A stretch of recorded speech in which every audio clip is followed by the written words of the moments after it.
राजा स्पर्श माँ भगवती के पुजारी थे और दिन रात माँ दुर्गा की पूजा करते थे। परंतु उनकी जिंदगी में जो सबसे बड़ी कमी थी कि उनकी कोई संतान नहीं थी। वो दिन रात माँ भगवती से संतान प्राप्ति की विनती करते थे। एक रात माँ दुर्गा ने राजा को स्वप्न में दर्शन दिए। मैं तुम्हारी भक्ति से बेहद प्रसन्न हूँ। मैं तुम्हें वरदान देती हूँ, तुम्हारे घर 2 कन्याओं का जन्म होगा। माँ के वरदान के अनुसार कुछ समय बाद राजा स्पर्श के यहाँ एक कन्या ने जन्म लिया। सेनापति, ज्योतिषियों को बुलाकर हमारी कन्या की कुंडली बनवाई जाए। महाराज, ये कन्या साक्षात देवी का रूप है। ये कन्या भी आपकी ही तरह माँ भगवती की पुजारिन होगी और ये कन्या तारा नाम से जगत में प्रसिद्ध होगी। तारा के जन्म के कुछ समय पश्चात राजा स्पर्श के घर एक और कन्या ने जन्म लिया, परंतु उसके जन्म से पंडित व ज्योतिष उदास हो गए। क्या हुआ? आप सब महानुभाव कुंडली देखकर उदास क्यों हो गए? हे राजन, ये कन्या आपके लिए शुभ नहीं है। आपकी दोनों कन्याएं पूर्व जन्म में देवराज इंद्र के दरबार की अप्सराएं थीं। दोनों अप्सराएं पृथ्वी लोक पर भ्रमण के लिए आईं और मनुष्य रूप में रहने लगीं। बड़ी बहन का नाम तारा और छोटी बहन का नाम रुक्मणी था। एक दिन एकादशी का व्रत था। तारा ने अपनी छोटी बहन रुक्मण से कहा, रुक्मण, आज एकादशी का व्रत है, अतः तुम जाकर बाजार से कुछ फल ले आओ। रुक्मण बाजार चली जाती है। अरे वाह, मछली के पकौड़े, कुछ पैसों के पकौड़े खा लेती हूँ। क्या बात है रुक्मण, तुम फल नहीं खाओगी? नहीं, वो मैंने बाजार में मछली के पकौड़े खा लिए। रुक्मण, तुमने एकादशी के दिन मांस खा लिया। तुम्हें पता था ना आज एकादशी का दिन है। मेरा श्राप है कि तुम निम्न योनियों में गिरकर और छिपकली बनकर सारी उम्र ही कीड़े मकोड़े खाती रहना। वही गुरु गोरख नामक ऋषि अपने शिष्यों के साथ रहते थे। एक दिन उनका घमंडी शिष्य पानी का कमंडल लेकर तपस्या में बैठा था। तभी कपिला गाय आई और उस कमंडल में पानी पीने के लिए मुंह डाल दिया। अरे, कमंडल का जल जूठा कर दिया, अब तुझे दंड मिलेगा। शिष्य ने गाय को बुरी तरह चिमटे से मारा। गाय लहूलुहान होकर पूरी तरह से घायल हो गई। मूर्ख, तूने गौ माता पर हाथ उठाया। मेरे आश्रम में तुम जैसे अपराधी के लिए कोई जगह नहीं। निकल जाओ मेरे आश्रम से। शिष्यों, इस मूर्ख के द्वारा गौ माता पर किए गए पाप से छुटकारा पाने के लिए हमें यज्ञ करना होगा।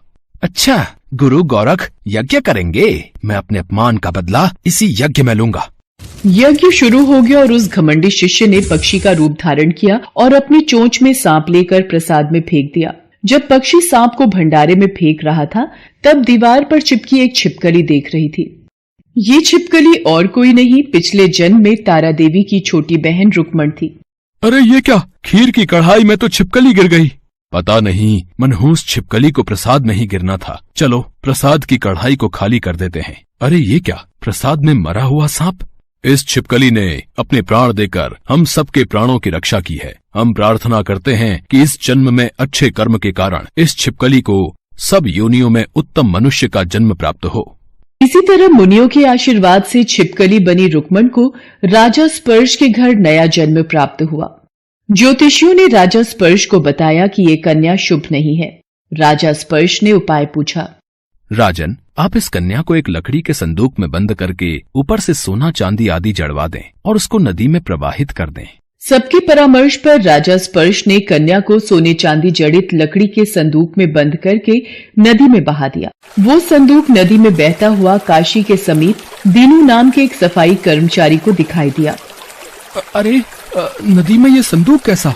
इसमें तो सोने चांदी के जवाहरात के साथ ये छोटी सी कन्या है। मैं इस कन्या को यहाँ अकेला छोड़कर भी नहीं जा सकता। मैं इसे घर ले जाता हूँ। भाग्यवान, ये लो, हमारी कोई संतान नहीं है। माँ शेरावाली ने तुम्हारी सूनी गोद भर दी। कन्या को गोद में लेकर दीनू की पत्नी अम्बा बहुत खुश हो जाती है। वे कन्या का नाम रुक्को रखते हैं। उधर राजकुमारी तारा महल में बड़ी होने लगी और इधर रुक्को भी बड़ी हो रही थी। रानी तारा का विवाह महाराजा हरिश्चंद्र से होता है। उधर रुक्को का भी ब्याह हो जाता है। किस्मत से रुक्को की सास महाराजा हरिश्चंद्र के घर सफाई आदि का काम किया करती थी। एक दिन, रुक्को, पता नहीं आज मेरी तबीयत कुछ ठीक नहीं है। माँ जी, आज आप आराम करो, मैं आपकी जगह महल चली जाती हूँ। रुक्को महल में काम करने चली जाती है। तारामती ने जब रुक्को को देखा, अरे ये तो मेरी पिछले जन्म की बहन रुक्मण है। रुक्को, इधर आओ। रुक्को, तुम पूर्व जन्म में मेरी सगी बहन थी। एकादशी का व्रत भंग करने के कारण तुम्हें छिपकली की योनि में जाना पड़ा। तुमने अपने अच्छे कर्मों से मनुष्य की योनि पाई है। अब तुम अपने इस जन्म को सार्थक करने के लिए वैष्णो माता की सेवा करके अपना जन्म सफल बनाओ। वो तुम्हारे सारे दुख दूर कर देंगी। अपनी बहन को समक्ष देखकर आज मैं बहुत प्रसन्न हूँ। बहन, मैं किस प्रकार माँ वैष्णो देवी की पूजा करूँ, कृपया मुझे बताओ। रुको बहन, वैष्णो माता सब मनोरथों को पूरा करने वाली हैं। जो लोग सच्चे मन से श्रद्धा पूर्वक माता का पूजन और जागरण करते हैं, उनकी सभी मनोकामनाएं पूर्ण होती हैं। तुम माता की जागरण कराने की मन्नत लो। ठीक है, मैं मन्नत लेती हूँ। यदि माता की कृपा से मुझे पुत्र प्राप्त हुआ तो मैं माता का पूजन व जागरण करवाऊंगी। माता ने रुक्को की प्रार्थना स्वीकार कर ली और 9 मास के बाद रुक्को एक अत्यंत सुंदर बालक को जन्म देती है। रुक्को माँ वैष्णो देवी का पूजन व जागरण करवाने की मन्नत भूल जाती है। जब उसका बालक 5 वर्ष का हुआ तो उसे माता निकल आई। रुक्को घबराकर अपनी बहन तारा के पास जाती है। तारा बहन, मेरे पुत्र को माता निकल आई है, मैं क्या करूं?